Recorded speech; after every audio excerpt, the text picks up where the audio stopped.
Baik, langsung saja di sini kita sudah bergabung dengan dua narasumber kita, yaitu yang terhormat Bapak Kurniawan Ilyas dan narasumber kedua kita ada Bapak Zulkifli Said. Selamat malam kepada kedua narasumber kita.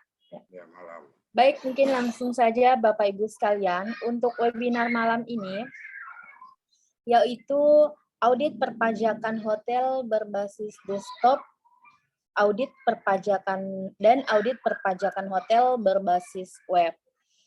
Baik, di sini kita sudah bersama dengan dua narasumber kita, di mana untuk materi pertama akan disampaikan oleh Bapak Kurniawan selaku Apip Inspektorat Kota Kendari dan Advisor LKPPRI, dan untuk materi kedua sebentar akan disampaikan oleh Bapak Muhammad Zulkifli Said. Beliau merupakan akademisi dan praktisi cyber security. Baik, setelah materi pertama dan materi kedua disampaikan, maka kita akan membuka sesi tanya jawab atau sesi diskusi, yaitu di akhir kegiatan. Baik, untuk mengefisienkan waktu, langsung saja saya persilakan dengan hormat kepada narasumber pertama, yaitu Bapak Kurniawan Ilyas. Silakan, Pak. Ya, saya buka dulu ya.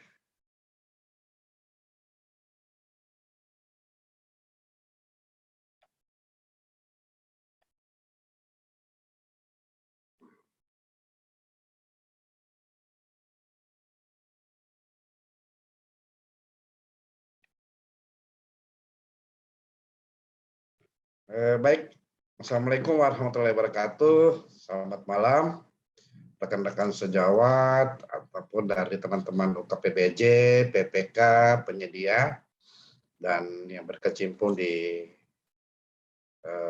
APIP, di pengadaan, di bidang keuangan. Tentu materi yang kita sajikan ini semua memiliki relevansi yang satu sama lain terkait. Saya mengangkat audit perpajakan hotel berbasis desktop itu sendiri. Posisi saya lagi di Samarinda. Kebetulan esok hari saya menjadi ahli pengadaan di Pengadilan Tindak Pidana Korupsi di Samarinda ini, sehingga saya menyiapkan materi ini dengan baik juga dengan waktu yang singkat sehingga materi ini bisa disajikan malam ini.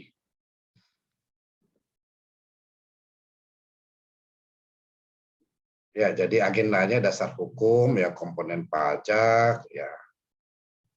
Jadi ada dua sebenarnya yang paling penting bahwa terhadap audit perpajakan itu hotel ya.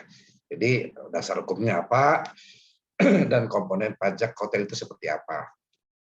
Nah, dasar hukumnya kita lihat di Undang-Undang ya, Undang-Undang Nomor 1 Tahun 2022 tentang hubungan keuangan antara pemerintah pusat dan pemerintah daerah, Undang-Undang Nomor 7 Tahun 2021 tentang harmonisasi perpajakan, Peraturan Pemerintah Nomor 60 Tahun 2008 tentang sistem pengendalian intern pemerintah. Ketika kita bicara audit itu sendiri, saya kembali, tentu teman-teman yang senior di sini paham, hafal sekali terhadap pengertian audit, tapi dengan mengulas kembali tentang regulasinya atau dasar hukumnya, kita lihat di PP 60 tahun 2008 bahwa di penjelasan di pasal 48 ayat 1, audit adalah proses identifikasi masalah, analisis, dan evaluasi bukti yang dilakukan secara independen, objektif, profesional berdasarkan standar audit. Ya, standar audit ini, kalau di auditor, standar audit intern pemerintah, untuk menilai ya kebenaran, kecermatan, kredibilitas, kepercayaan ya, efektivitas, efisiensi, dan keandalan informasi dalam pelaksanaan tugas dan fungsi instansi pemerintah. Jadi ketika kita bicara perpajakan hotel ya, di Undang-Undang 7 tahun 2021 ini di pasal 4 ya 4A ya ayat 2 huruf C, makanan dan minum yang disajikan hotel. Jadi itu tergolong ya, disebutkan makanan dan minum yang disajikan di hotel, restoran, rumah makan, warung dan sejenisnya merupakan makanan dan minuman yang baik dikonsumsi di tempat atau tidak, termasuk makanan dan minuman yang diserahkan oleh usaha jasa boga atau catering yang merupakan objek pajak daerah ya, objek pajak daerah sesuai dengan ketentuan peraturan perundangan tentang pajak daerah dan retribusi. Jadi termasuk bagian dari itu. Di pasal 4 ya, jadi di pasal 4A juga ayat 3 di huruf L ya. Jenis-jenis jasa yang tidak dikenai PPN, yaitu jasa tertentu dan kelompok jasa. Ya, jadi yang tidak dikenai adalah penyewaan kamar, ya penyewaan kamar, yang tidak dikenai PPN ya, kategori PPN ya.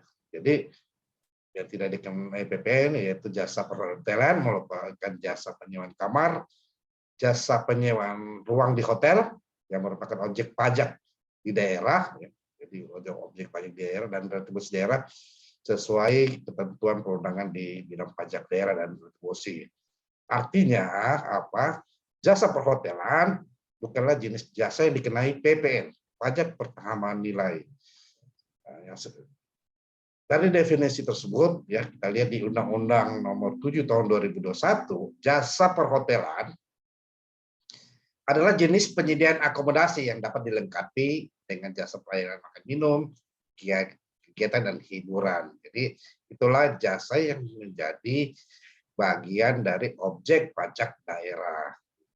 Pasal 50 Undang-Undang 1 ya tahun 2022, objek pajak barang dan jasa tertentu merupakan penjualan, ya, penyerahan dan atau konsumsi barang dan jasa tertentu meliputi salah satunya perhotelan. Nah, dijelaskan kembali jasa perhotelan sebagaimana maksud huruf C, ya tadi hotel, ya, hostel, ya, villa, pondok wisata, motel, losmen dan semacamnya ya. Tempat tinggal yang difungsikan sebagai hotel atau glamping. Yang dikecualikan dari jasa perhotelan sebagaimana ayat 1 tersebut, jadi PBJT ini ya paling tinggi 10%. Jadi pajak barang dan jasa tertentu menjadi objek pajak daerah, objek pajak dan retribusi daerah, maka paling tinggi ya sebesar 10%. Dan sekarang untuk di hotel masih belum berubah. Jadi ketentuannya ini masih dipertahankan setinggi-tingginya 10%. Nah, di ketentuan di ayat 1 sebagai pengecualian jasa tinggal asrama yang dibangun oleh Pemda, misalnya rumah sakit, asrama perawat, panti jompo dan lain-lain dan semacamnya. Jasa tempat tinggal pendidikan, jasa tempat tinggal pusat pendidikan, keagamaan dan jasa biro perjalanan wisata. Dan jasa persewaan, ya, jadi jasa persewaan ruangan untuk diusahakan di hotel. Jadi di sebuah hotel, ya, sampai di sekeliling kita itu bermacam-macam kegiatan seperti juga jual beli tiket, ATM, kuliner, ya kuliner ataupun juga penjualan seperti kerajinan tangan. Ini yang dikecualikan, ya. Ini maksud jasa persewaan di ruangan untuk diusahakan di hotel. Ini yang dikecualikan. Jadi tidak termasuklah jasa tersebut, ya, tidak termasuk jasa perhotelan.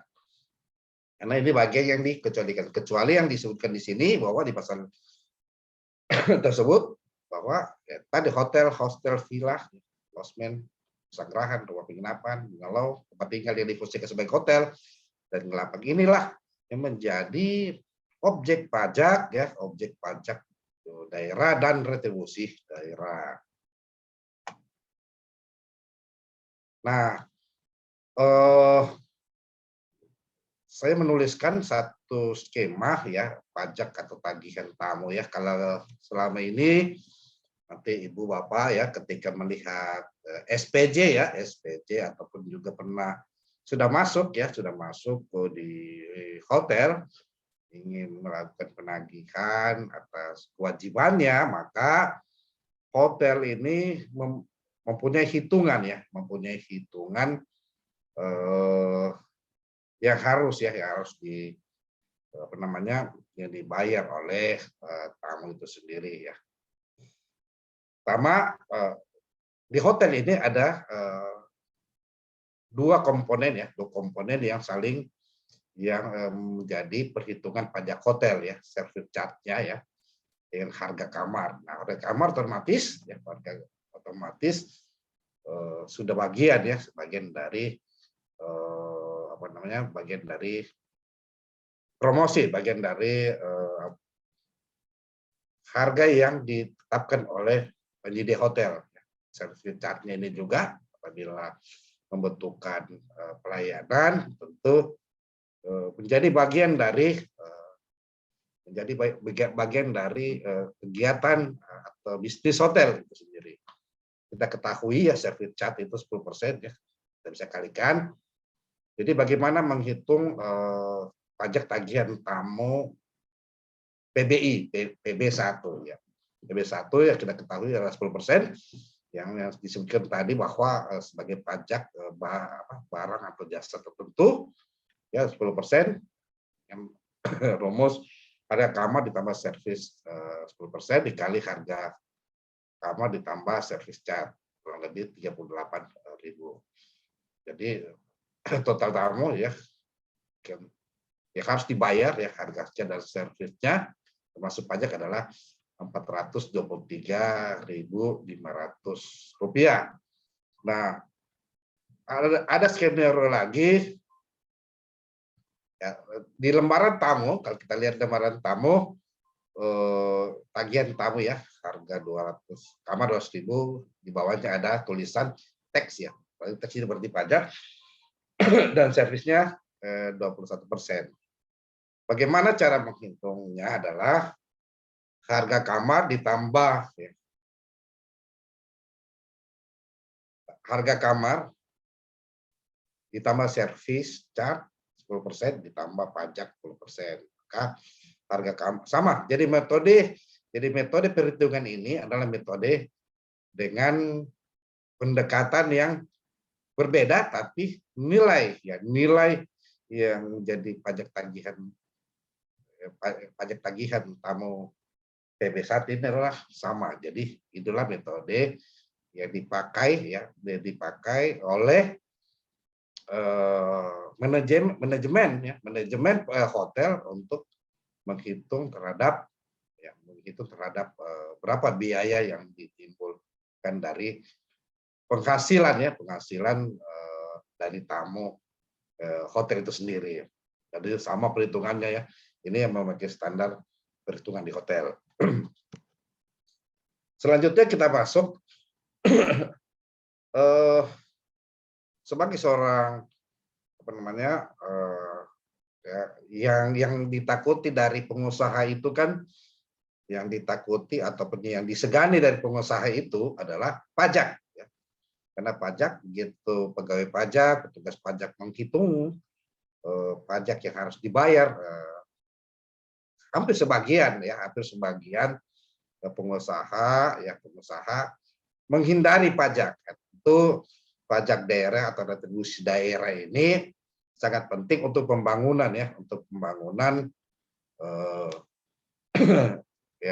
masyarakat, pembangunan pemerintahan dan kegiatan pemerintahan. Nah, seperti yang kita ketahui bahwa di hotel-hotel yang terkemuka, hotel-hotel yang sangat bintang 5 ya, bintang 4, sekarang menggunakan sistem perangkat ya, PC atau laptop.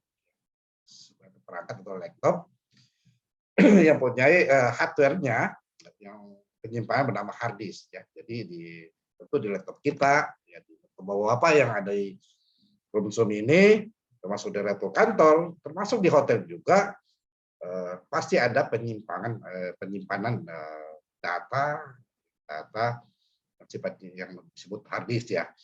Tentu hard disk tidak semata-mata, tapi hard disk juga menjadi dibagi ya, dibagi ada hard disk.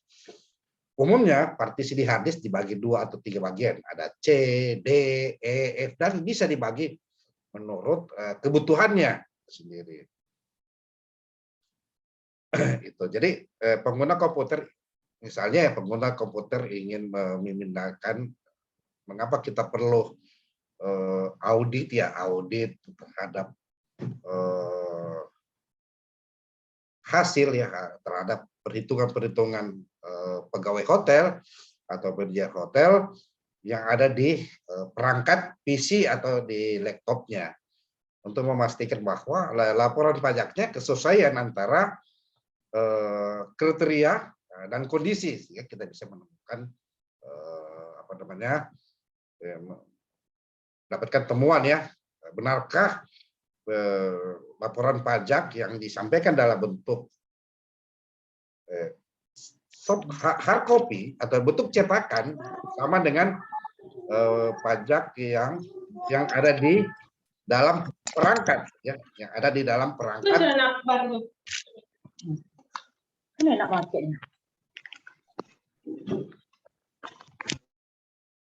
Ya, yang ada dalam perangkat laptop mereka ya, perangkat laptop ataupun PC itu sendiri, sehingga kita bisa melakukan cloning ya, cloning hard disk ya. Jadi cloning atau mengenakan tentu berbeda copy paste data ya, jadi data yang ada di hard disk di laptop ya, mungkin di partisi D, di partisi E ya, di partisi E. Tentu bukan begitu cara mengcloning ya, memindahkan atau mengambil data tersebut. Ya, sebab kalau cloning itu memang ada dibutuhkan aplikasi khusus ya, aplikasi khusus. Jadi untuk Windows sendiri ya itu pakai AOMEI. Kalau untuk MacBook itu biasanya digunakan itu SuperDuper ya. Jadi kita bisa bawaan dari Windows itu sendiri ya, di AOMEI. Kalau di MacBook itu bisa kita aplikasi SuperDuper.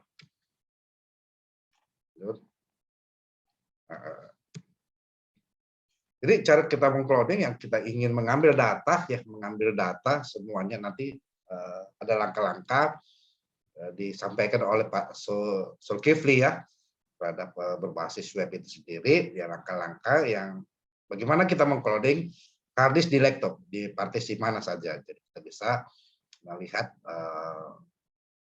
dokumen tersebut ya, apakah ada kesesuaian antara cetakan dengan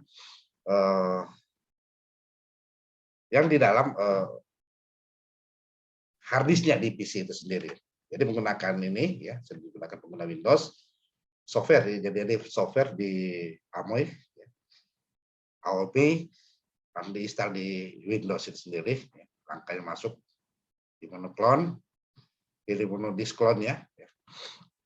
Kedua, langkah ketiga adalah source disk-nya. Taruh di source di destination disk yang telah disiapkan. Ya. Langkah keempat next atau oke. Jadi ada muncul pop up ini ya. Ini harus diokekan ya. Kalau tidak tentu tidak bisa menerima data.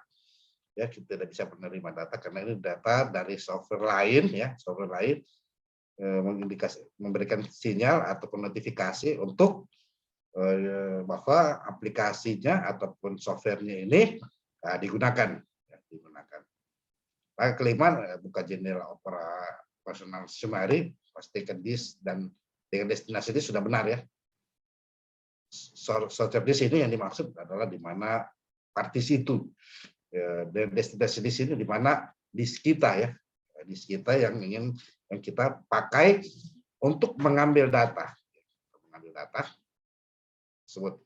Ya, proses cloning memerlukan waktu tergantung dari berapa isi disk yang ada dalam PC hotel ataupun di laptop hotel itu sendiri.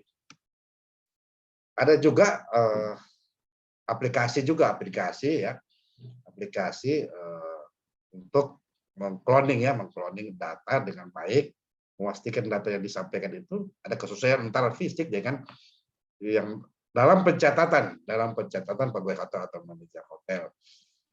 Jadi ada aplikasi ICAS ya, ICAS ini sama ya, download, jalankan aplikasi, untuk backup, menu clone, ya, pilih partisi Windows, misalnya Windows 10 ya, klik next ya. Berikutnya pilih tujuan connect eksternal ya, menggunakan hadis tambahan. Setelah itu klik advanced option, cetak dan centang ya, dengan opsi yang optimize for SSD sektor base sektor cloud, langsung tekan proses dan akan muncul proses tersebut ya, muncul warning, sebenarnya bukan warning ya, semacam notifikasi yes dan berjalanlah proses itu. Nah, ada juga bagaimana kita apa namanya si pegawai hotel ya, pegawai hotel itu menghapus semua datanya, menghapus semua datanya secara sengaja ya, secara sengaja untuk menghindari audit dari misalnya dari APIP ya. Cara yang paling aman ya, aman itu sendiri untuk memunculkan lagi selain kita bisa dicari di Recycle Beam, restore, bisa kembali lagi kita pindahkan. Misalnya di Recycle Beam ini ya, kayak kotak sampah ini, ada kotak-kotak sampah di file kita itu di desktop itu, kotak sampah. Biasanya ketika kita menghapus misalnya di partisi D atau di partisi E ya, di mana sering kita menyimpan data, maka dia tidak langsung terhapus secara permanen. Ada Recycle Bin. Nah, Recycle Bin ini kita bisa restore file-file apa yang ada di keranjang sampah itu kita ingin kembalikan. Nah, umumnya yang paham terhadap komputerisasi dihapus juga dihapus juga di Recycle Bin. Nah, untuk itu saya pernah menggunakan command prompt ini ya, command prompt untuk mengembalikan data yang saya sudah hapus di secara permanen di Recycle Bin ya. Tentu kita di laptop atau di PC tersebut ada kita membuka start ya, Ctrl R bisa, Ctrl R ketik CMD, klik kanan ya, klik ada run administrator. Setelah itu prompt terbuka, prompt ini terbuka, ketik ya, CHKDST, nama file yang dan nama file yang tersimpan gitu. Jadi kita bisa lihat di tempat file tersimpan. Misalnya F ya, dan tekan enter, pastikan ada spasi antara dua titik dan miringnya ini ya. Contohnya TV file, expand, volume, serial dan lain-lain, Windows, total kilobyte space. Ya, ini total ya. Berarti misalnya 15 giga ya, 15 giga ya. Oke, 15 mega nih ya. Mega kan yang paling rendah itu ada kilobyte, ya, mega dan giga itu sendiri. Filenya kurang lebih 474, ya, indeksnya, back sektornya 90 KB yang digunakan oleh sistem available. Jadi 32768 bits ya. Di alokasi lain ya.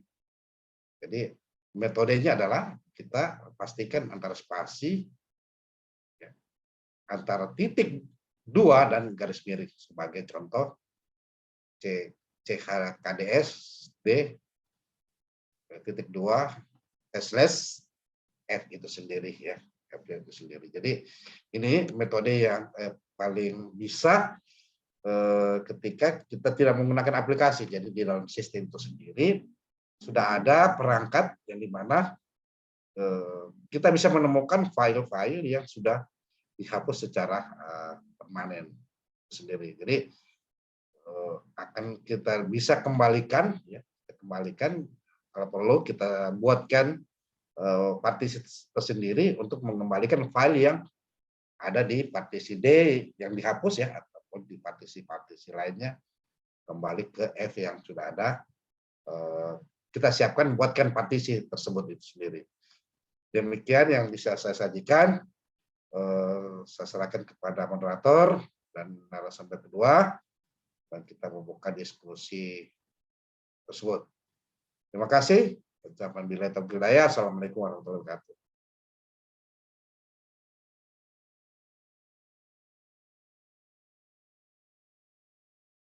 Nanti dilengkapi dengan Pak Sul ya. Iya Pak, baik Pak. Terima kasih Pak. Jadi itu tadi materi pertama dari Pak Kurniawan. Selanjutnya materi kedua akan disampaikan oleh Bapak Zulkifli. Silakan Pak Zulkifli, dengan hormat kami persilakan. Oke, terima kasih banyak. Jadi mungkin saya bisa langsung share screen saja ke Bapak Ibu sekalian.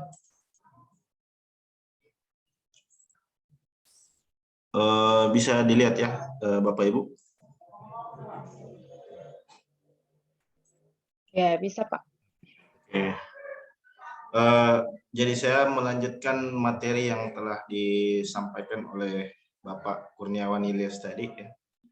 Jadi yang disampaikan tadi terkait audit perpajakan hotel berbasis desktop, dan di materi kali ini saya akan membahas terkait bagaimana melakukan audit perpajakan berbasis web ya. Jadi sebelumnya mungkin saya membahas outline ya. Jadi outline materi kita di malam hari ini, pertama kita pendahuluan. Kita membahas apa definisi dari hotel, kemudian pajak, website, dan yang terakhir itu demo sistem informasi ya. Sistem informasi, kemudian selanjutnya kita akan melanjutkan dengan demo ya.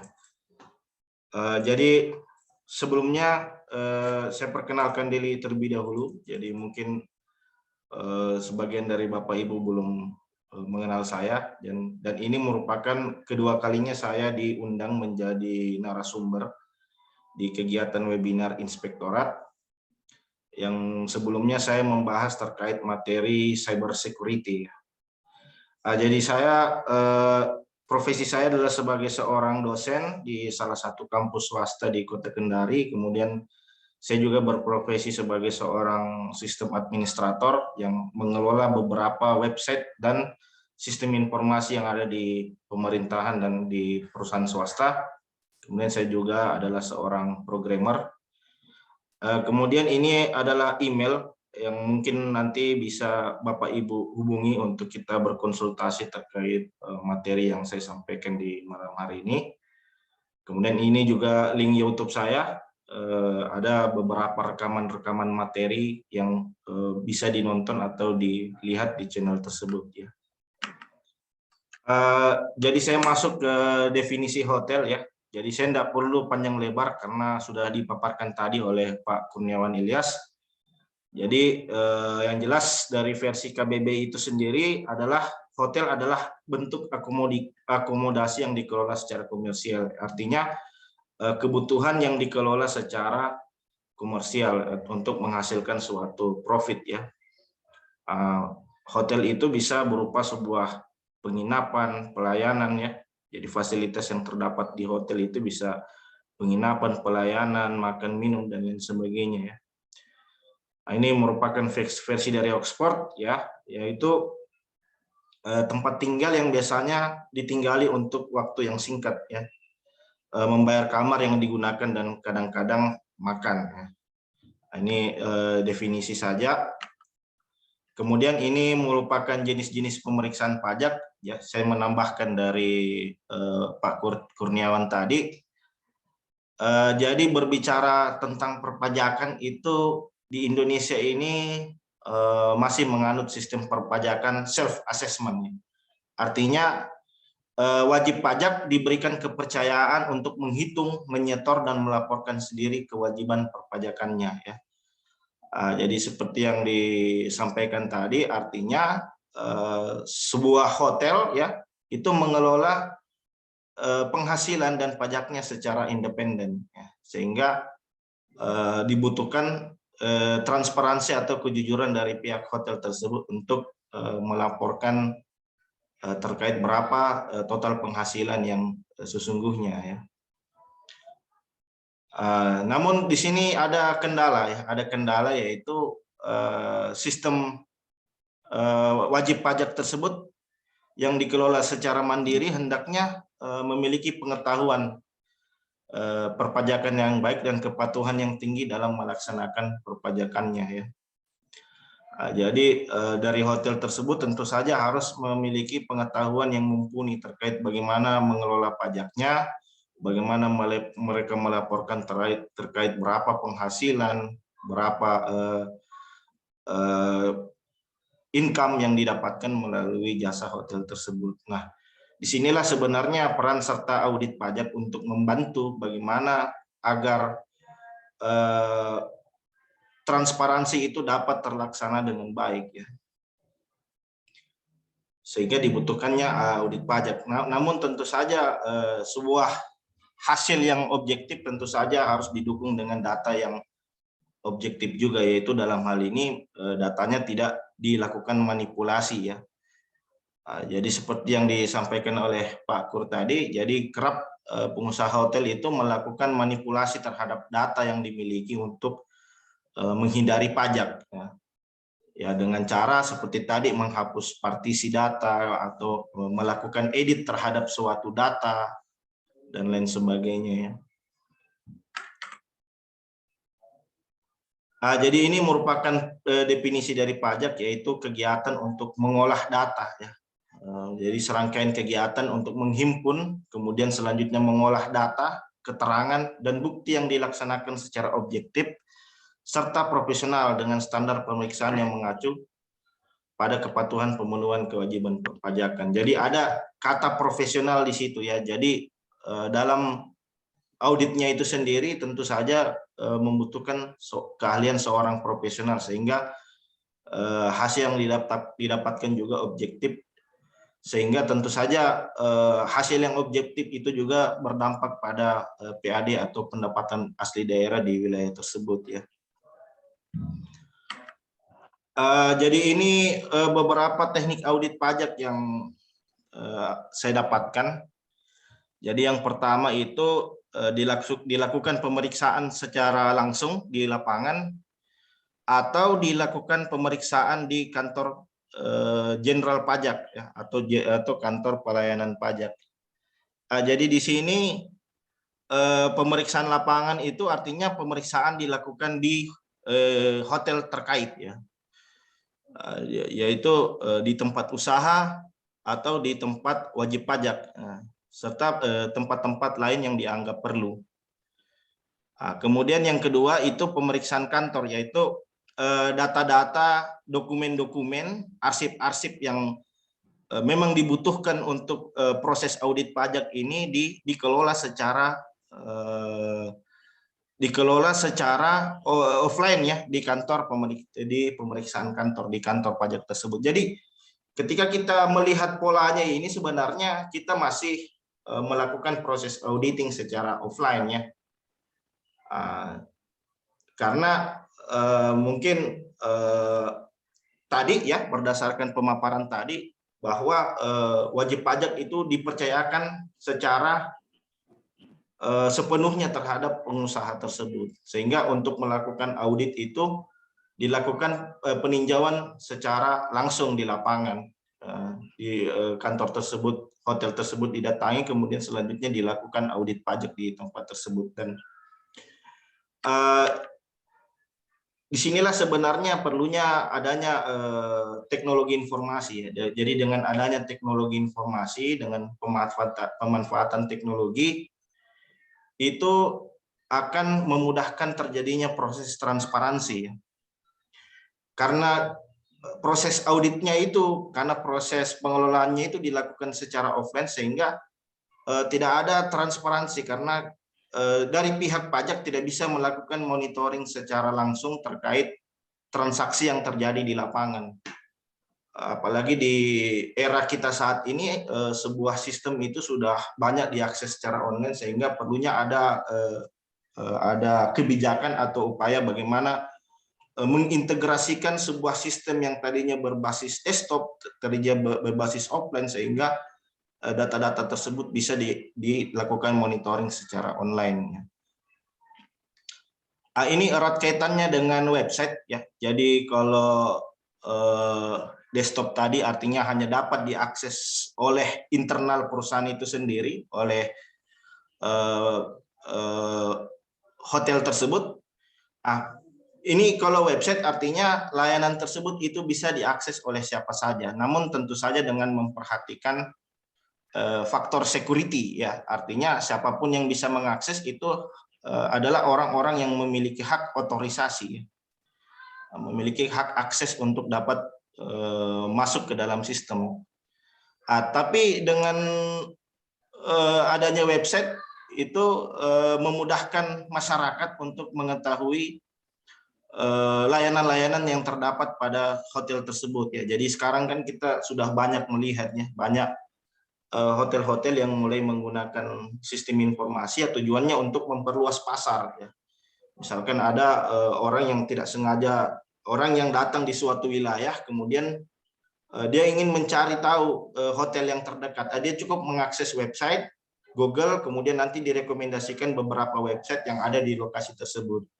Nah, dengan membuka website tersebut maka masyarakat bisa mengetahui ketersediaan kamar yang ada di hotel tersebut, kemudian dia juga bisa mengetahui apa saja fitur-fitur, apa saja layanan-layanan yang terdapat di hotel tersebut, sehingga mereka mendapatkan gambaran kondisi hotel dan kemudian mereka juga bisa melakukan reservasi secara online. Sekarang kan banyak terjadi seperti itu, misalkan saya mau ke Makassar, saya buka dulu salah satu website mungkin yang ada di kota Makassar, kemudian saya lakukan booking untuk tanggal sekian, sehingga kamar tersebut itu tersedia saat saya tiba di Makassar. Jadi yang banyak terjadi, saya sudah ke Makassar, tidak tahunya saya ke hotel, ternyata kamarnya full. Jadi dengan adanya sistem informasi berbasis website ini memudahkan juga untuk pengguna dalam menjangkau layanan-layanan hotel yang ada di wilayah tersebut ya. Jadi ini ada beberapa jenis sistem informasi hotel ya. Jadi ada yang berbasis desktop, ada yang berbasis web, dan yang terakhir itu adalah yang berbasis mobile ya.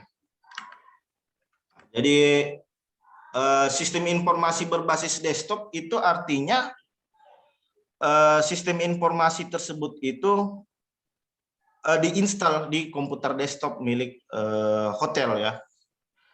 Jadi aplikasi berbasis desktop ini umumnya ada yang database-nya offline dan ada yang database-nya itu online ya. Tapi beberapa tahun terakhir ini saya coba lakukan evaluasi. Jadi masih banyak aplikasi berbasis desktop itu yang database-nya diakses secara offline. Sehingga transaksi yang terjadi di hotel tersebut itu hanya diketahui oleh pihak hotel tersebut. Nah, inilah sebenarnya tugas agar bagaimana database yang ada di perhotelan itu bisa disinkronkan ke internet. Apakah nanti aplikasinya diubah berbasis web, ataukah mungkin aplikasinya tetap desktop tapi database-nya dilakukan secara online seperti itu. Nah, ini kemudian ada web ya, seperti yang saya bahas di pertemuan cyber security. Jadi web itu umumnya layanan web itu umumnya tersimpan pada suatu server ya. Jadi server ini bisa kita artikan sebagai pusat data. Jadi layanan-layanan web itu nanti akan tersimpan pada suatu server. Nah, ketika suatu layanan web itu di-hosting pada suatu server, artinya semua klien selama dia terhubung ke internet itu dia bisa melakukan request ke server tersebut. Misalkan di sini di server tersebut tersimpan suatu web layanan hotel ya, web hotel. Nah, si klien cukup mengakses URL dari halaman web hotel tersebut, misalkan www.hotelindah.com. Nah, jadi yang terjadi di situ sebenarnya klien melakukan request. Klien melakukan permintaan ke suatu server, kemudian server nanti selanjutnya mengecek halaman apa yang di-request oleh si klien tadi. Nah, selanjutnya request tersebut diberikan respon, diberikan halaman yang dituju oleh si klien tadi. Nah, inilah proses yang terjadi sebenarnya secara garis besar ya, bagaimana sebuah sistem web bekerja. Jadi klien tentu saja membutuhkan suatu koneksi ya. Koneksi itu bisa berupa jaringan internet agar dia dapat terhubung ke suatu server. Nah, ketika dia terhubung ke suatu server melalui umumnya itu diakses melalui browser ya. Jadi dia cukup mengetik www.hotelindah.com ke suatu server dan kemudian server nanti akan mereplay dengan halaman web yang diakses oleh si pengguna. Nah, disinilah sebenarnya peluang besar agar kita dapat mengintegrasikan sebuah sistem-sistem yang berbasis desktop itu menjadi berbasis online. Tujuannya apa? Tujuannya pertama satu untuk memudahkan pihak hotel dalam menjangkau customer-nya.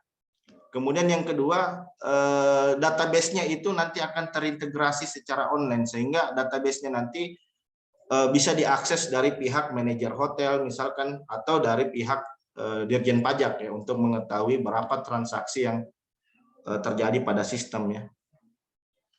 Namun inilah tantangan sebenarnya karena masih banyak perusahaan ataupun dan lembaga dan lain sebagainya itu yang menutup diri dari mengonlinekan sistem karena ya tadi menghindari pajak dan lain sebagainya. Tapi dengan membuat sistem yang tentu saja bisa digunakan oleh pengusaha hotel, maka tentu saja mereka nanti ya dengan sendirinya akan mengupgrade sistem mereka dari desktop ke berbasis web ya. Ya tentu saja dengan upaya-upaya yang perlu dilakukan oleh pemerintah ya. Jadi ini beberapa sistem database yang ada di aplikasi. Jadi kita nggak bisa mengatakan bahwa kalau aplikasi desktop itu berarti database-nya offline. Ya, tidak seperti itu juga. Karena ada juga aplikasi berbasis desktop, tapi database-nya online. Ya.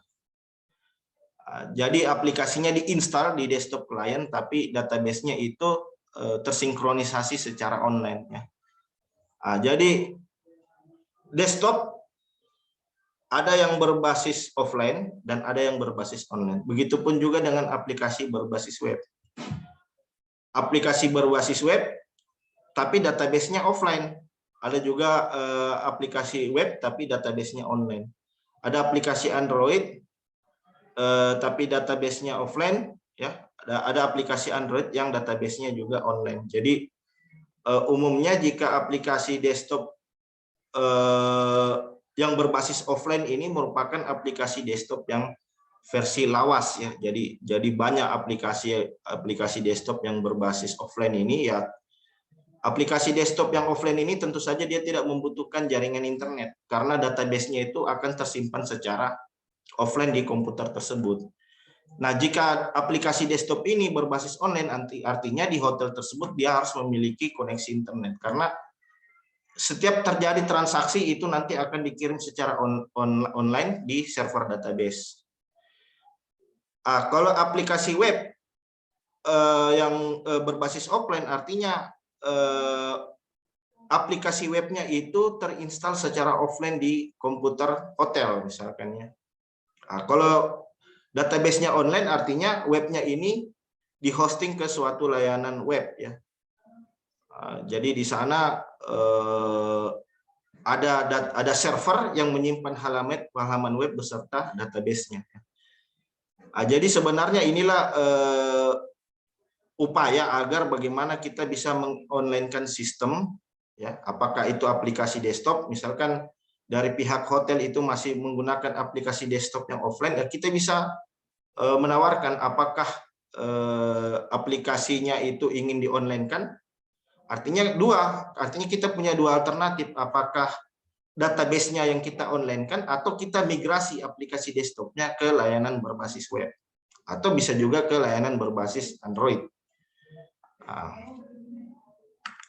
Jadi ini beberapa tools yang umumnya kita gunakan untuk membangun suatu website ya. Ada HTML5 yaitu yang kemudian ada database MySQL ya, ada PHP, ada JavaScript, ada SAM, dan ada Apache dan lain sebagainya. Jadi kalau HTML ini merupakan suatu bahasa untuk menstruktur suatu halaman ya. Kemudian ada database ya, yang familiar saat ini tuh umumnya masyarakat menggunakan MySQL. Kemudian ada bahasa pemrograman PHP, ada JavaScript ya, untuk mempercantik tampilan agar membuat suatu user interface itu menjadi interaktif. Ada SAM dan ada Apache atau yang kita sebut dengan web server. Nah, aplikasi-aplikasi ini selanjutnya nanti terintegrasi dalam suatu SAM. Jadi teman-teman cukup menginstal SAM saja. Itu nanti di dalam sudah ada MySQL, PHP, dan Apache. Sedangkan HTML dan JavaScript itu merupakan bawaan dari aplikasi browser ya. Dalam pengembangan aplikasi berbasis web itu umumnya dibagi dua ya. Ada yang bekerja sebagai front end dan ada yang bekerja sebagai back end. Jadi yang bekerja sebagai front end di sini itu bertugas untuk mendesain tampilan dari halaman web yang nantinya diakses oleh pengguna. Dan ada juga back end. Jadi back end ini nanti urusannya dengan database, dengan logika dan lain sebagainya ya.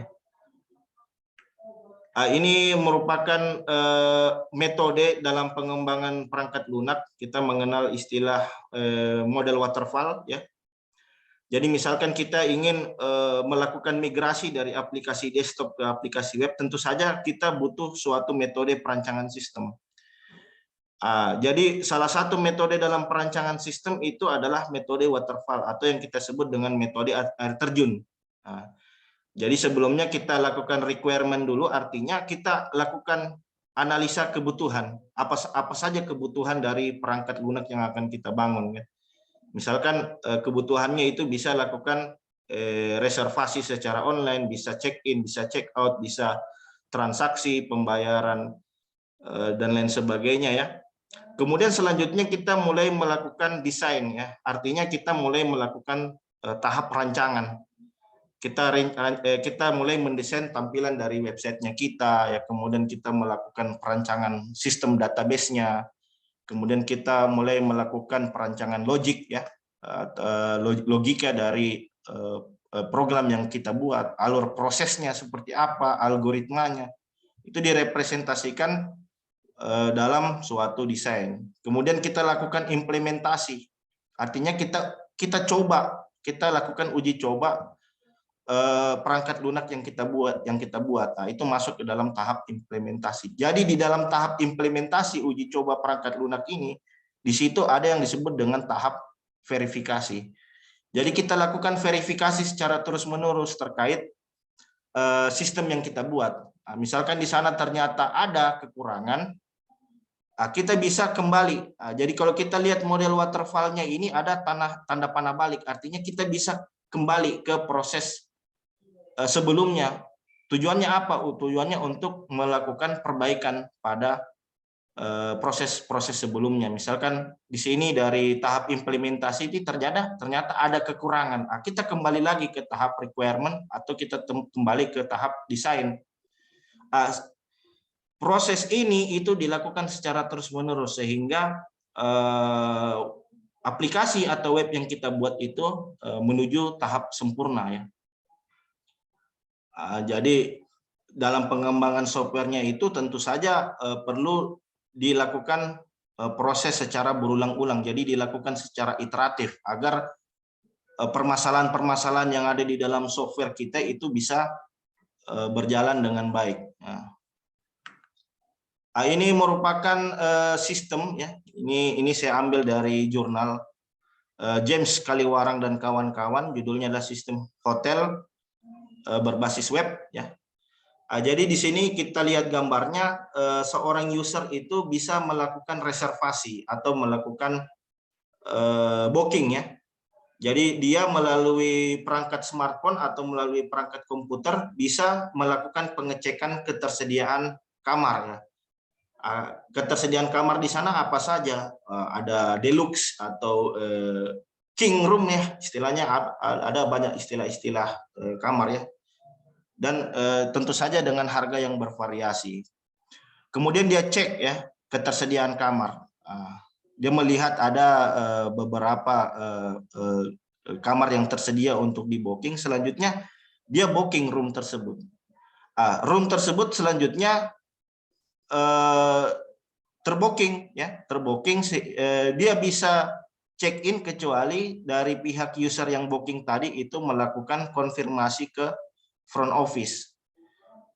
Jadi kita melapor ke front office, saya ini ada bukti booking, saya ingin melakukan check in di kamar tersebut. Nah, ketika si admin front office ini melakukan memverifikasi data dari si user, jadi syaratnya agar dia bisa check in tentu saja dia perlu menunjukkan identitas atau menunjukkan data identitas itu berupa KTP, paspor dan lain sebagainya. Nah, ketika diinput oleh si front office ini, nanti selanjutnya data tersebut akan tersimpan ke dalam sebuah server. Artinya sudah ada orang yang bertransaksi, dalam hal ini dia sudah melakukan booking kamar. Nah, ketika data tersimpan ke server, artinya si manajer tadi cukup memantau melalui cukup memantau apa sih transaksi yang terjadi saat ini di server di web kita. Oh, ini ternyata ada check-in, ya, ada check-in. Jadi monitoring transaksinya itu bisa dilakukan secara online, baik itu dari pihak manajerial dan pihak pemerintah yang dalam hal ini melakukan audit pajak terhadap hotel tersebut. Nah, begitupun juga ketika user melakukan check out dan menggunakan servis lain. Jadi semua transaksi yang terjadi di dalam hotel itu terdata, itu terrecord pada suatu server. Nah, sehingga untuk tahap monitoring dan controllingnya itu cukup dilakukan secara online semua. Nah, jadi ini sudah banyak ya aplikasi-aplikasi pemerintah yang sudah berbasis online, sehingga proses cek monitoringnya lebih mudah. Nah, inilah sebenarnya yang perlu dilakukan agar bagaimana sistem yang ada di dalam perhotelan yang berbasis desktop tadinya itu bisa di-online-kan, sehingga proses monitoring bisa dilakukan secara real time. Dalam hal ini yang memiliki hak akses terhadap aplikasi itu bisa dari pihak manajerial, ya, pihak pengelola hotel, dan juga pajak. Tentu saja dari pihak pajak dia hanya bisa mengetahui transaksi, dia tidak boleh mengakses informasi privasi lainnya. Dia hanya bisa mengetahui apa sih transaksi yang terjadi hari ini, sehingga pihak pajak juga nanti bisa mengestimasi, bisa melakukan audit terhadap transaksi yang terjadi di hotel tersebut. Jadi ini sequence diagram, ya, bagaimana sebuah sistem perhotelan itu berjalan. Jadi terlebih dahulu tamu melakukan menanyakan terkait ketersediaan kamar, kemudian melalui resepsionis itu melakukan check-in, melakukan pengecekan apakah kamar tersebut tersedia atau tidak, apakah kamar tersebut telah terisi atau belum. Kemudian dia akan menghasilkan output berupa jumlah kamar yang tersedia, dan kemudian itu selanjutnya diinformasikan kepada tamu, dan tamu nanti akan memilih dari beberapa kamar yang tersedia. Nanti dia akan mensewa, ya, misalkan ada room yang dia tertarik di situ, dia sewa room tersebut. Kemudian dari resepsionis itu selanjutnya akan melakukan check-in baru, dia akan membuat transaksi check-in. Nah, check-in sukses, terus kemudian selanjutnya tamu diantarkan ke kamar tersebut. Nah, ketika check-in artinya ada transaksi. Ketika ada transaksi artinya dia sudah tersimpan ke dalam aplikasi hotel. Terus kemudian lebih luasnya lagi yaitu bagaimana transaksi yang terjadi itu dilaporkan ke SPTPD atau SSPD, ya. Jadi prosesnya di sini kalau sudah masuk ke dalam pelaporan pajak berarti dia masuk ke sini, ya, simpan data pembayaran sukses, simpan total transaksi dilaporkan ke tabel SPTPD, simpan sukses, ambil data total bayar pajak, kemudian diupdate total transaksi plus bayar pajak. Nah, itulah pajak yang dibayarkan oleh pihak hotel ke Dirjen Pajak. Nah, kemudian sukses, kemudian selanjutnya dari pihak Dirjen Pajak itu mencetak laporan pembayaran pajak dari pihak hotel tersebut. Jadi ini merupakan alur proses yang umumnya alur proses dari transaksi pajak di perhotelan ya. Kemudian ini merupakan rancangan database ya. Jadi rancangan database yang saya maksud tadi yaitu data bagaimana melakukan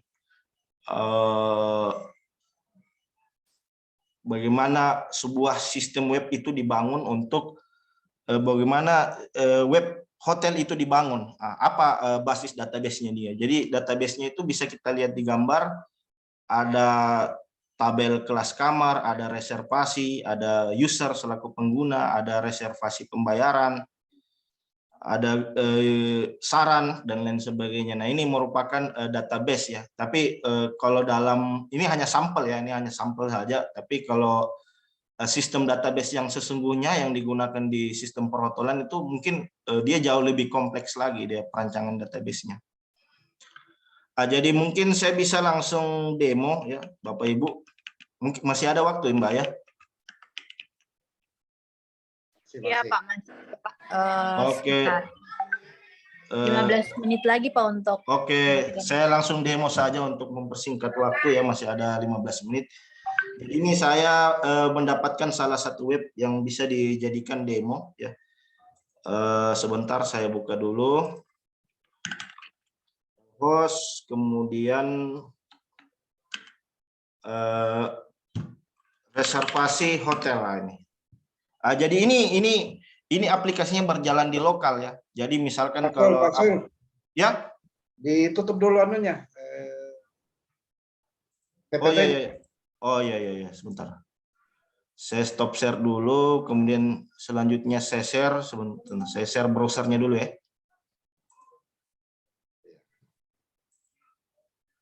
Oke, bisa dilihat ya, Bapak Ibu? Bisa.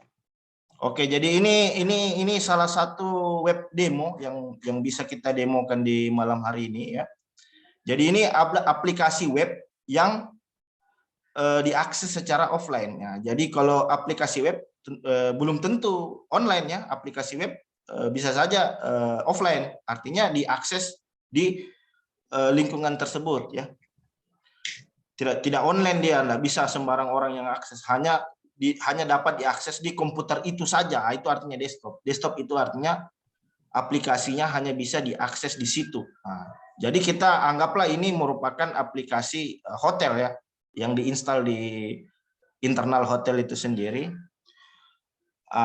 Jadi kalau di online kan artinya nanti kita upload ke layanan hosting ya. Anggaplah ini sudah diupload di layanan hosting, nanti selanjutnya user cukup mengetikkan alamat dari website tersebut. Nah, misalkan di sini dia tulis www.hotel murah, gini. Anggaplah ini hotel apa? Hotel Teratai, ya. Hotel Teratai Jogja. Kemudian terbukalah halaman ini kan. Nanti selanjutnya user akan melakukan booking. Jadi dia melihat di sini hotel mana saja, kamar apa saja yang tersedia. Nah, misalkan di sini kalau dia merah artinya dia lagi digunakan. Kalau dia lagi merah digunakan. Ini dengan adanya website ini itu memperluas pasar ya, memperluas pasar. Artinya mempermudah juga bagi si pengguna ya. Pengguna tidak perlu datang ke hotel, dia sudah bisa melakukan booking melalui layanan web ya. Kemudian di sini dia lihat ini misalkan kalau kelas suite itu harganya 981.000, kemudian misalkan kalau deluxe room itu 454.000. Nah, ini kan belum dipotong pajak ya, anggaplah ini belum dipotong pajak. Kemudian ada kelas deluxe lagi ya, harganya 568.000. Nah, misalkan di sini saya ingin mengambil kelas suite ya. Jadi saya cukup mengklik saja selengkapnya. Jadi ini nama hotelnya Amanuba Hotel ya. Uji cobanya di Amanuba Hotel. Kemudian kita bisa melihat foto kondisi ruangan ya. Oh, ini bukan room ini ya. bikin ruangan. Sebentar, saya cari yang room ya. Ini seperti ini. Deluxe room. Nah, ini. Deluxe room, kemudian ada gambar, nomor kamarnya berapa, kondisi kamarnya seperti apa, kemudian di situ nanti ada informasi kamar dan fasilitas apa saja yang tersedia di kamar tersebut. Nah, misalkan kita deal ya, oh saya deal dengan kamar ini. Langkah berikutnya saya lakukan check-in ya, saya lakukan check-in. Tanggal berapa saya mau stay di kamar tersebut, kemudian tanggal berapa saya lakukan check-out. Nah, anggaplah kalau saya check-in-nya di tanggal 21, saya check-out-nya di tanggal 22. Nah, kemudian selanjutnya saya memasukkan nama pembooking, Anto, ini nomor HP. Kemudian selanjutnya jalan Latundrung ya, Latundrung 123. Nah, saya lakukan booking kamar. Nah, di sini ada pesan bahwa booking berhasil lah. Langkah selanjutnya kita lakukan konfirmasi. Nah, kita lakukan konfirmasi, kita telah melakukan booking room. Nah, artinya si operator dia bisa mengetahui, misalkan saya login sebagai admin di sini kan, artinya operator bisa mengetahui bahwa ada check-in, ada booking. Wah, ini ada booking ini, ternyata ini datanya sudah masuk. Datanya sudah masuk. Di booking oleh nama Anto, kemudian nomornya, dia alamatnya berapa, tanggal masuknya berapa, tanggal keluarnya berapa, kemudian dia booking kamar 109. Nah, jadi melalui sistem informasi ini nanti kita bisa mengetahui bagaimana kondisi hotel ya. Berapa total kamarnya, berapa total kamar yang kosong, misalkan ada 44 total kamar, berapa kosong, terus kemudian berapa yang terisi. Nah, kemudian kita juga bisa melihat ada berapa kritik maupun saran terkait fasilitas yang ada di hotel tersebut. Nah, jadi kita tinggal melihat, kemudian di sini ada berapa total check-in, ada berapa total check-out, dan lain sebagainya. Nah, inilah pegangan dari pihak hotel ya. Jadi misalkan kalau ternyata si yang membookingnya tadi itu jadi dia apa namanya, jadi dia stay di hotel tersebut, ya. Dia sudah booking, artinya dia mau lakukan check-in. Dia datang di hotel tersebut. Oh, saya mau lakukan check-in. Saya sudah membooking kamar deluxe, kemudian saya mau check-in di kamar tersebut. Ini nama saya. Dia menyerahkan KTP kan? Dia menyerahkan KTP, nama, nomor alamat, nomor HP dan lain sebagainya, tanggal masuk, tanggal keluar. Terus kemudian selanjutnya kita check-in.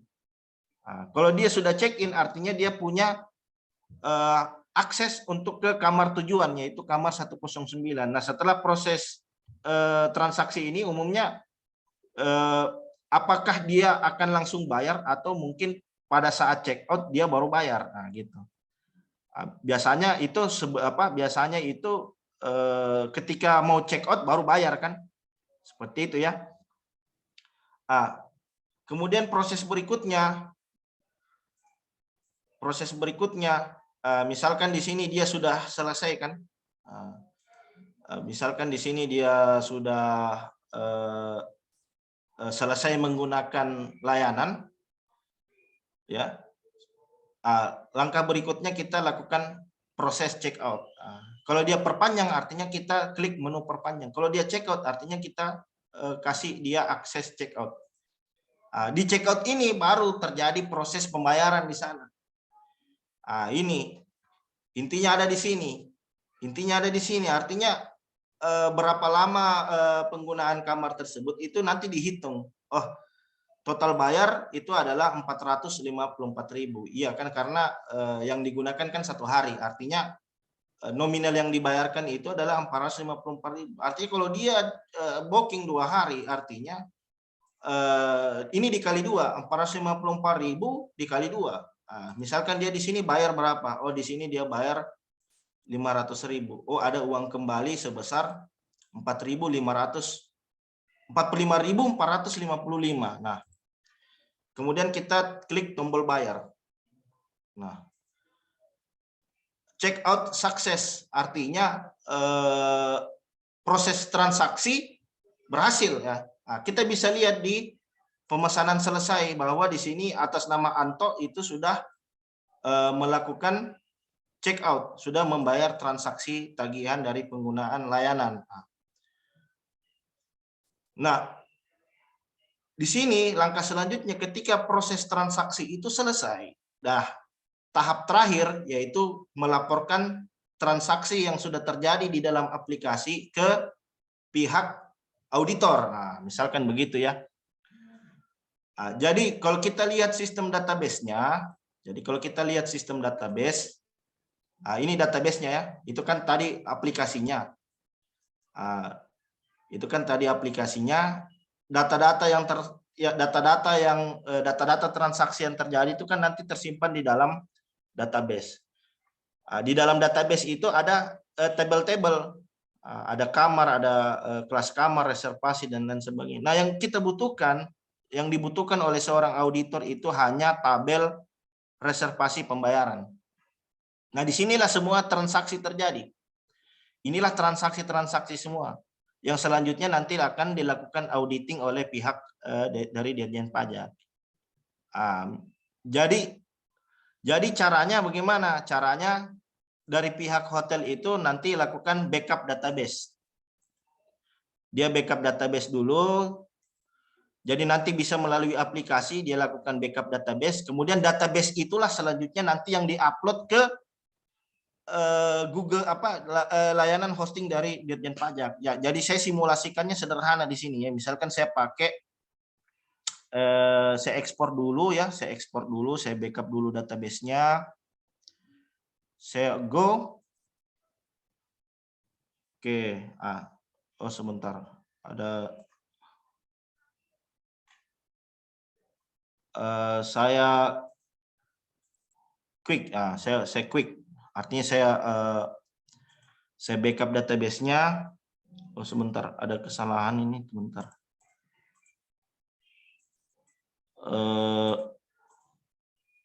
Sorry. Backup database keseluruhannya.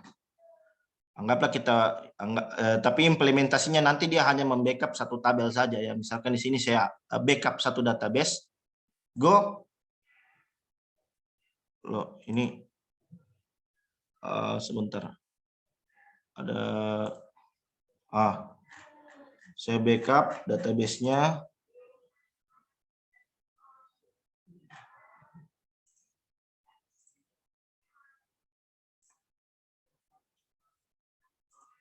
Oke, sebentar.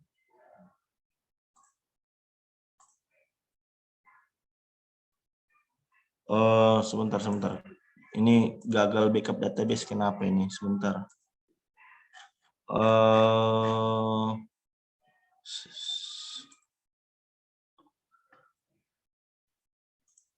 Saya lupa select check all dulu, check all, kemudian ekspor, kemudian saya go. Sebentar. Oke, jadi sudah terbackup ini, sudah berhasil.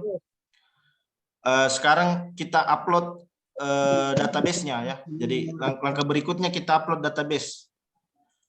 Jadi langkah berikutnya kita upload database. Jadi saya sudah backup tadi database dari aplikasinya itu.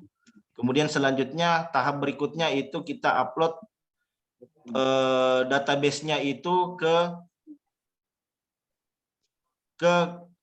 layanan cloud ya, layanan cloud milik auditor ya. Jadi ini sebentar saya carikan dulu.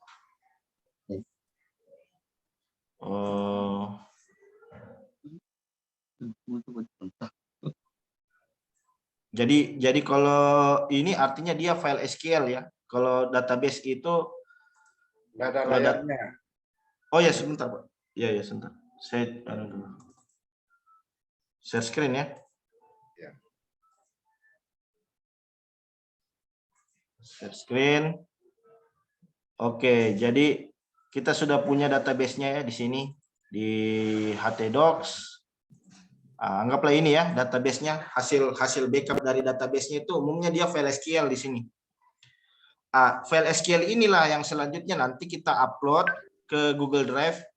Nanti yang selanjutnya itu nanti akan dijadikan bahan audit dari pihak pajak ya. Jadi misalkan saya copy di sini, saya punya, jadi ada direktori itu yang setiap kita upload ke direktori tersebut, nanti data tersebut akan tersinkronisasi secara online. Anggaplah di sini ya, ada folder namanya audit ya.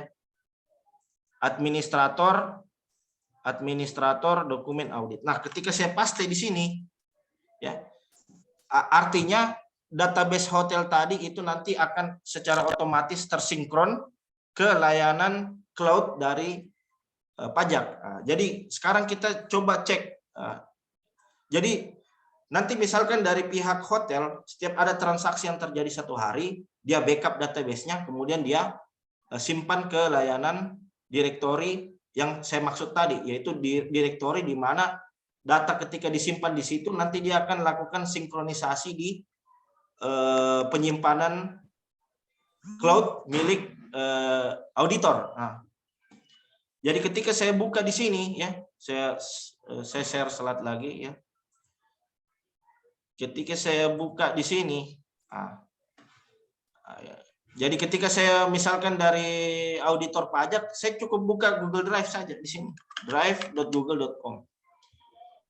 Jadi ada partisi atau direktori khusus yang digunakan oleh pihak hotel untuk mengupload dia punya laporan transaksi. Ketika dia simpan datanya di direktori tersebut, maka secara otomatis nanti dia akan tersinkron ke direktori cloud milik auditor. Jadi kita lihat di sekarang, share with me ya, komputer, ada direktori namanya My Computer, ada direktori audit. Inilah database-nya tadi. Jadi database-nya sekarang sudah masuk ke direktorinya si auditor.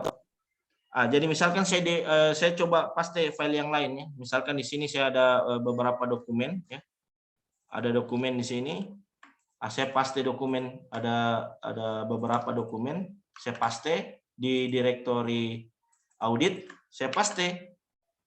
Maka secara otomatis data-data tersebut itu nanti akan muncul di direktori saya ya. Jadi kalau saya refresh di sini, saya refresh audit. Oh sebentar, dia masih proses sinkronisasi nih. Sekarang masuk datanya.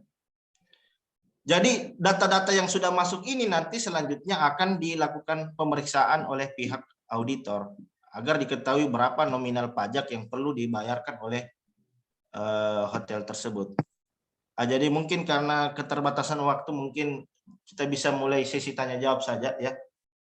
Silakan kepada host untuk mengambil alih. Silakan.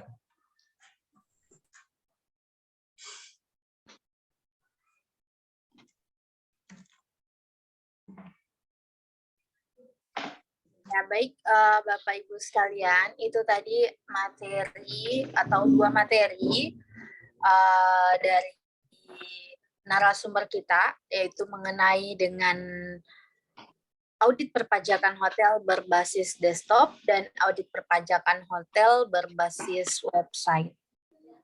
Ya, baik, langsung saja mungkin kepada Bapak dan Ibu sekalian. Selanjutnya kita akan melanjutkan dengan sesi diskusi atau sesi tanya jawab. Jadi Bapak dan Ibu yang ingin bertanya ataupun ada yang ingin didiskusikan dengan narasumber kita ini, silakan untuk menuliskan pertanyaannya di kolom chat dan bisa juga untuk raise hand. Jadi ketika bertanya itu silakan untuk menjelaskan atau mengutarakan pertanyaannya dahulu. Setelah itu maksudnya setelah itu ditujukan ke narasumber pertama atau kedua.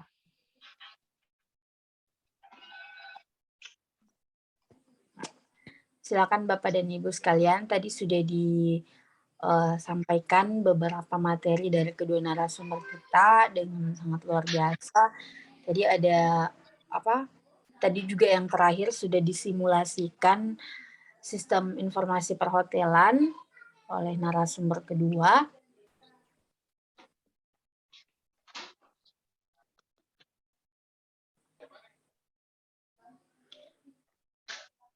Silakan Bapak dan Ibu jika ada yang ingin ditanyakan mungkin mengenai dengan mungkin itu jika ada kendala-kendala dalam pekerjaannya di bidang di bidang perpajakan,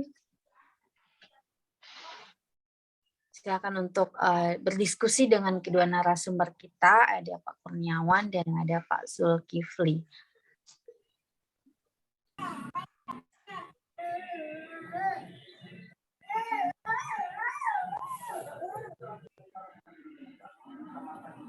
Pak Kurniawan mungkin ada yang ingin disampaikan, Pak?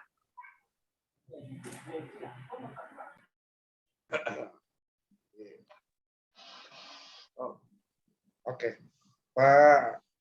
Pak Sul ya, tadi ada mungkin perlu penjelasan ya terhadap local host itu sendiri.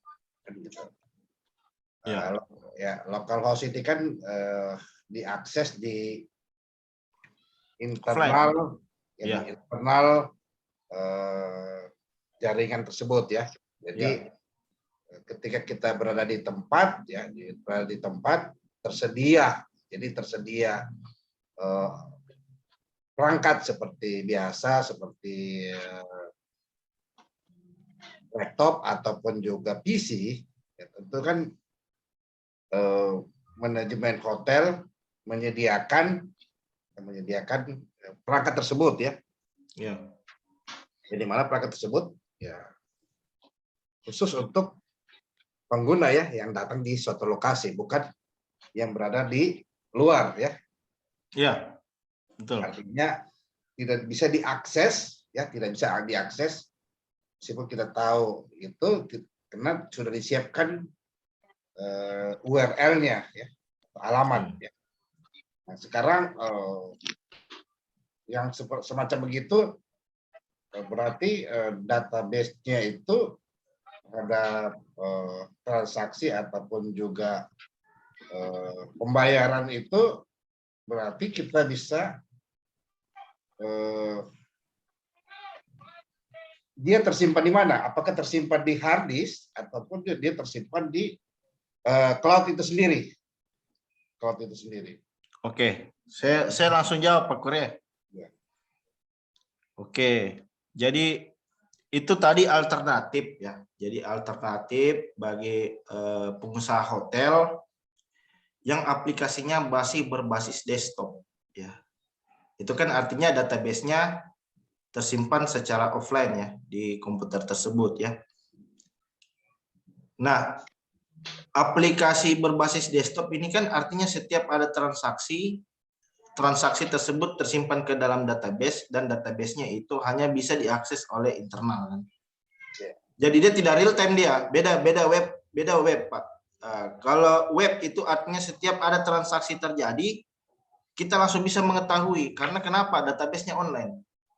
Nah, kita cukup memiliki akses saja ke layanan web tersebut, kita bisa mengetahui apa transaksi terjadi di situ.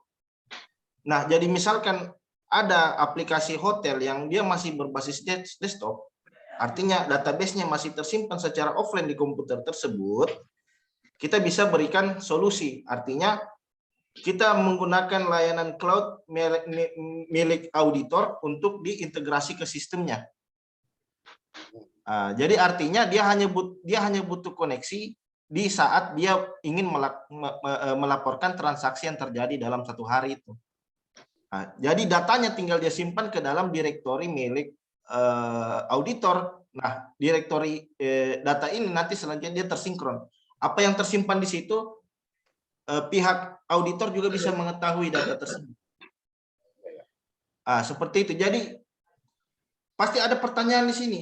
Berarti kemungkinan besar terjadi manipulasi karena data tersimpan di dalam data yang tersimpan di data yang tersimpan di directory itu kan offline kan, Iya, bisa dimanipulasi kan, iya, bisa dia edit, bisa dia buka, kemudian dia rubah isinya mungkin, terus kemudian dia kirim. Jadi yang dia kirim itu adalah hasil manipulasi kan. iya, iya. Kita bisa cari tahu itu. Apakah data ini sudah berhasil diedit, sudah diedit oleh si pihak hotel atau belum? Ini cara sederhananya seperti ini. Tapi kalau mau yang advance-nya itu memang mainnya di audit forensik. Jadi ada toolsnya. Toolsnya itu kalau tidak salah ada ya, dan dia itu berbayar, itu bisa mengetahui apa yang dia sudah edit, kemudian baris keberapa dia edit dengan apa, itu ada toolsnya. Itu sudah masuk ke dalam tahap audit forensik. Namun di sini yang saya akan perlihatkan adalah cara sederhananya ya untuk mengetahui apakah suatu file itu diedit atau belum, gitu loh. Iya, iya. Jadi saya buka directory dulu kan. Ini kan directory apa namanya? Directory tadi ya, milik auditor ya. Iya. Ini directory milik auditor tadi, di mana laporan-laporan terkait transaksi yang terjadi di hotel itu diupload ke sini. Misalkan di sini ada database ya. Ini kan database ya kan Pak ya? Iya, iya. Scale. Kita itu kan formatnya SQL ya. Kita properties dulu. Kayak ini kan sudah ini ya, terakhir dimodifikasi, atau kita coba, ini kan saya sudah modifikasi nih, jadi kelihatannya bedanya ya. Dibuat jam 8 kemudian diedit jam 11. Betul ya? Belum muncul. Belum muncul. Iya. Propertiesnya belum muncul, Pak. Yes. Waduh. Coba klik lagi properti. Saya nih. Klik kanan, properties. Ya. Udah lihat, udah kelihatan, Pak? Belum. Berarti harus tutup dulu satu. Oh, dulu. Tunggu dulu. Saya coba dulu tuh. Sebentar. Saya coba buat file dulu lah, toh. Saya coba buat file biar kelihatan saya habis edit apa di situ kan, maksudnya ada perubahan apa tidak dari file tersebut ya. Saya buat kalau notepad kelihatan Pak? Enggak. Notepad tidak. Notepad, saya share notepadnya dulu. Kita ini sepertinya harus share satu persatu ini. Saya share notepadnya dulu ya. Saya share notepad dulu. Nah, untuk uji coba saya di sini ya. Kelihatan ya? Anggaplah ini adalah laporan transaksi hotel ya. Isinya seperti ini. Atau tidak jangan inilah, jangan saya buat, jangan notepad, langsung file database-nya ya.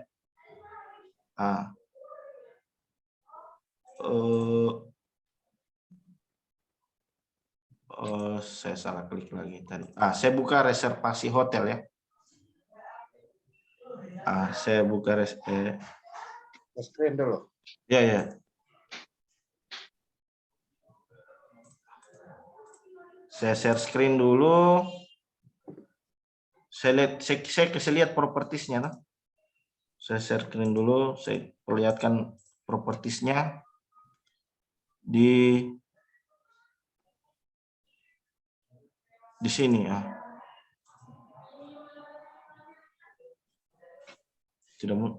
Ini kelihatan sudah Pak? Iya, kelihatan. Ini freebies reservasi hotel kelihatan. Iya, coba kasih besar. Oh, enggak bisa dia karena ini file directory ini. Coba. Ini. Kelihatan Pak ya? Kelihatan. Jadi kita bisa mainkannya dari sini. Kita lihat di sini created. Ini cara mudahnya Pak ya. Cara mudahnya. Jadi bahkan orang awam pun bisa lakukan ini. Kapan file ini dibuat? File ini dibuat itu 21 Maret 2022. Jam 8.43 PM. Betul Pak ya? Ketika kita backup database, itu nanti dia akan muncul propertiesnya seperti ini. Artinya kapan saya lakukan backup database itu terakhir kali?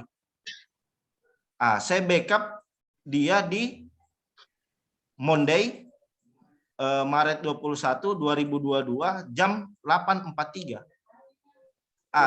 Seharusnya kalau modified-nya di sini, ini seharusnya modified-nya di sini, ini modified-nya artinya sama dengan yang di atas. Kalau dia belum modifikasi. Karena ini sudah dimodifikasi, kelihatan bedanya di sini bahwa ini dimodifikasi terakhir di tanggal 10 Desember 2019. Artinya sudah ada temuan di sana. Kalau dia tidak dimodifikasi artinya sama itu, created sama modified-nya sama tanggalnya, jamnya sama, bulannya sama, tahunnya sama. Tapi ketika telah dilakukan modifikasi terhadap data tersebut, itu akan kelihatan di sini. Dia dimodifikasi di tanggal berapa. Database-nya dibuat bulan Maret, ternyata ada yang modifikasi di 10 Desember. Seperti termasuk size-nya juga akan ikut berubah ukurannya. Jadi seharusnya ketika diterima oleh pihak inspektorat dia utuh di sini, created modified-nya tidak berubah. Kalau dia Monday Maret 21 2022 843 begitu juga modified-nya, artinya file itu utuh, tidak ada modifikasi karena data itu dibuat dan diedit itu di waktu yang sama. Artinya kalau ada pergeseran waktu di situ, artinya ada yang sudah melakukan edit terhadap data tersebut. Nah, lebih advance-nya lagi, ada tools bisa mengetahui berapa kali file itu sudah dirubah. Ya, terus kemudian dirubah apa? Ada toolsnya lagi, forensik yang lebih advance-nya lagi itu. Jadi dengan melihat seperti itu, tanpa tools bantuan, kita lihat properties itu sudah ketahuan. Wah, ini saya backup database tanggal 10, kok bisa ada yang rubah? Sekalipun tanggalnya sama, pasti ada perbedaan waktu. Beda 1 menit atau 2 menit, artinya ada yang rubah. Artinya, ini kan artinya keutuhan filenya, kalau di dalam CA Trade gitu ya, itu artinya keutuhan filenya sudah dirubah. Misalkan saya demo lagi nih Pak ya, saya buat file anggaplah notepad lah yang gampangnya ya. Kalau backup database gitu kan agak lama ya, tapi sama cara kerjanya sama, enggak jauh beda. Saya buat file notepad dulu. Gini Pak ya. Anggaplah ini sebuah laporan ya, kita simulasikan. Ini adalah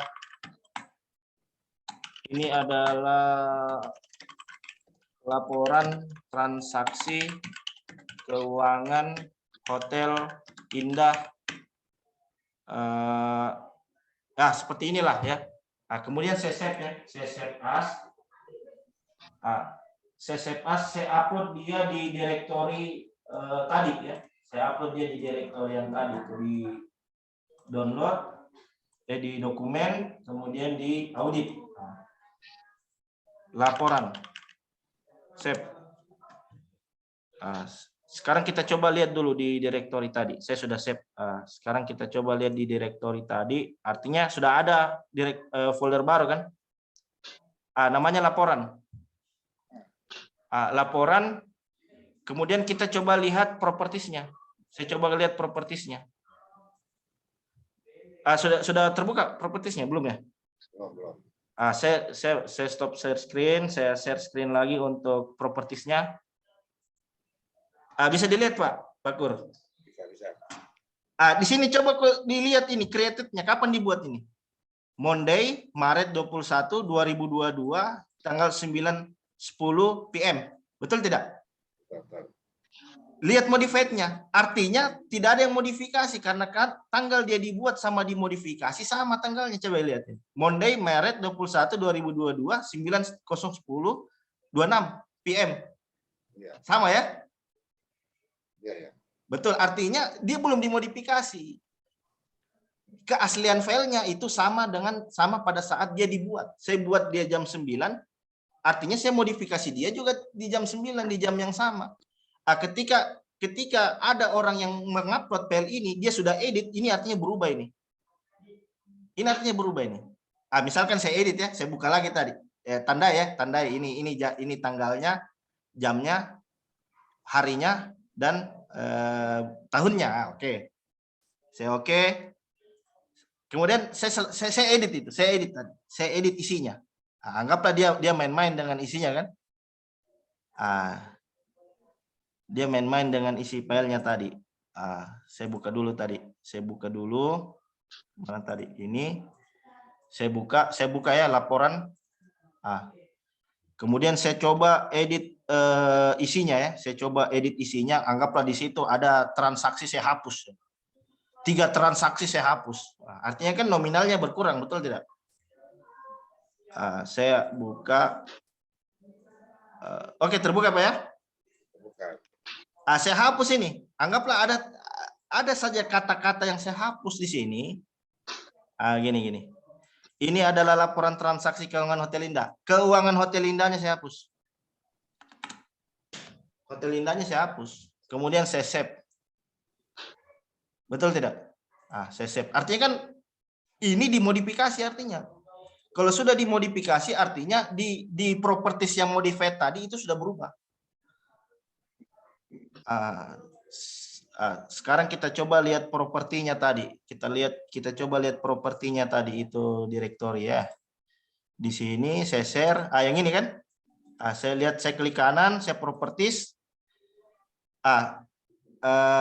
Saya perlihatkan propertiesnya. Share screen. Sekarang coba lihat bedanya. Di mana letak bedanya kira-kira di situ?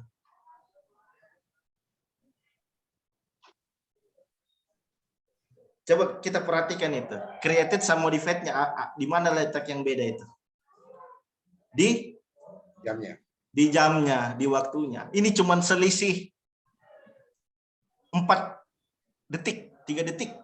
Jadi 3 detik saya edit. Jadi ada perubahan itu, diedit 3 menit. Maaf. Jadi setelah dibuka, setelah dibuat file itu, 3 menit kemudian ada yang rubah.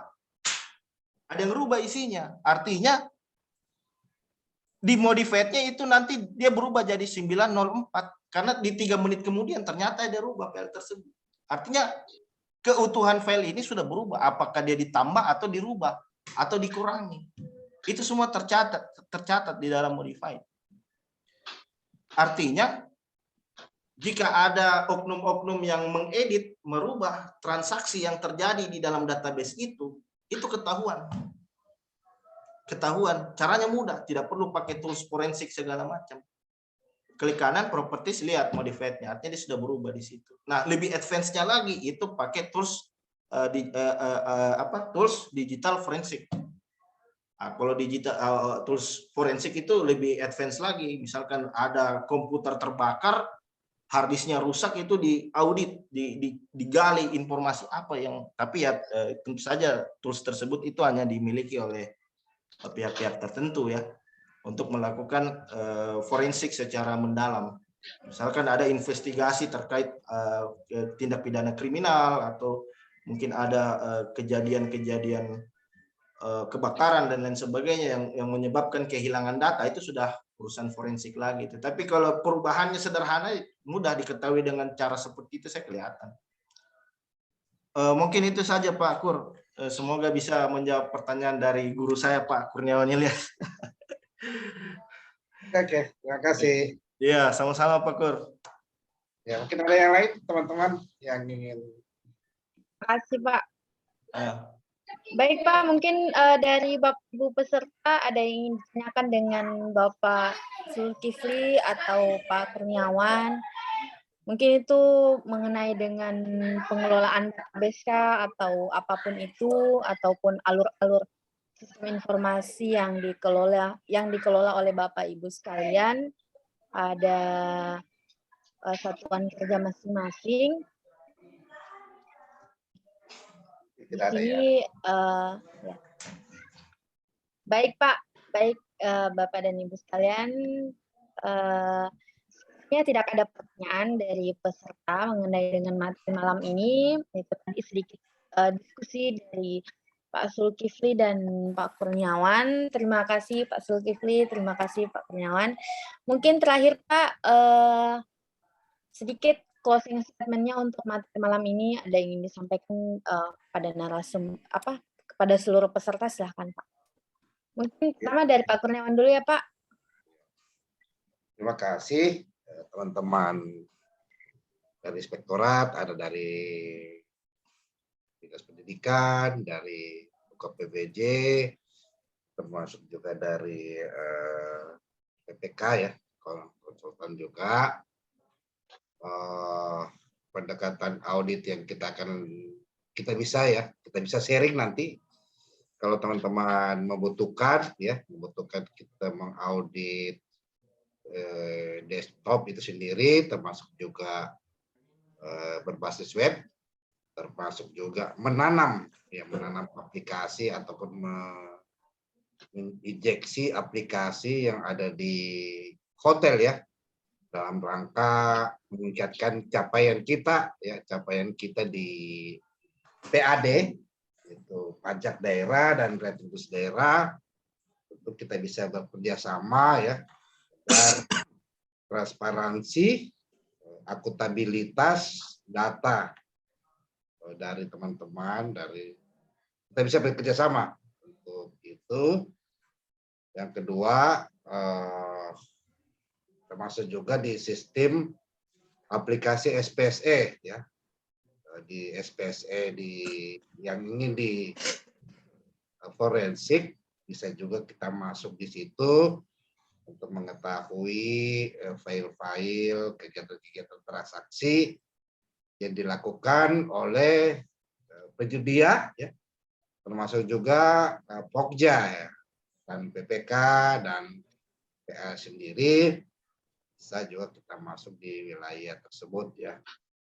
Jadi dengan pendekatan audit itu berbasis desktop, termasuk juga berbasis web, sehingga proses penyelenggaraan kegiatan pemerintahan bisa kita gali lebih jauh, lebih dalam, untuk menjadi bahan introspeksi ya, koreksi ya, terhadap pelaksanaan kegiatan tersebut. Selanjutnya saya serahkan sama Pak Said ya, Pak Zulkifli ya. Terima kasih. Oke, terima kasih banyak Pak Kurniawan Ilyas, guru saya. Terima kasih juga moderator Bu Nur Aziza.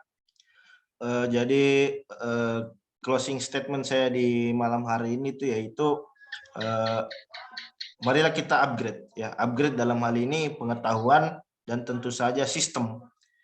Karena ketika kita mengupgrade sistem, itu tentu saja banyak pihak yang terbantukan dengan sistem tersebut ya.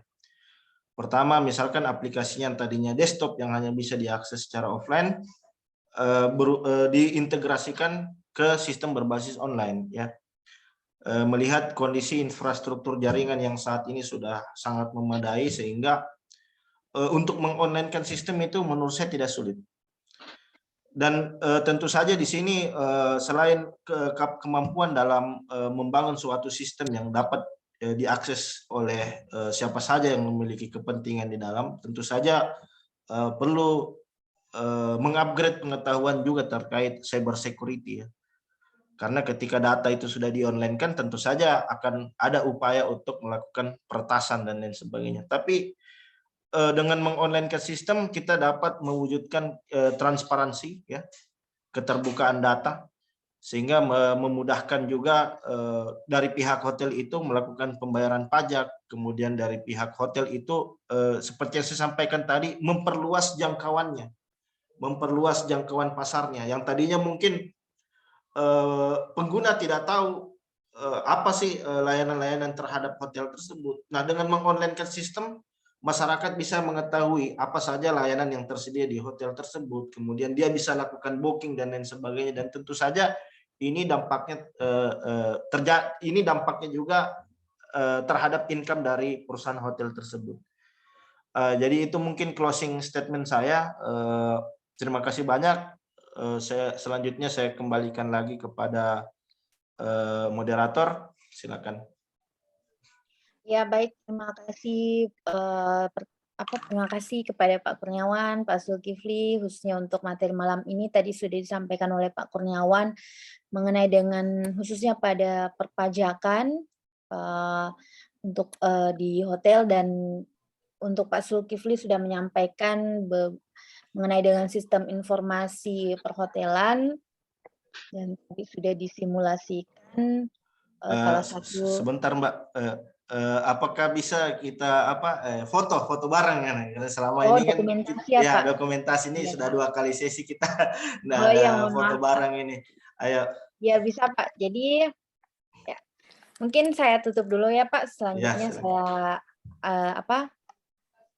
arahkan untuk sesi dokumentasi. Baik, terima kasih kepada Bapak Ibu peserta yang sudah bergabung malam ini, sudah bergabung pada materi malam ini. Sampai jumpa di webinar selanjutnya.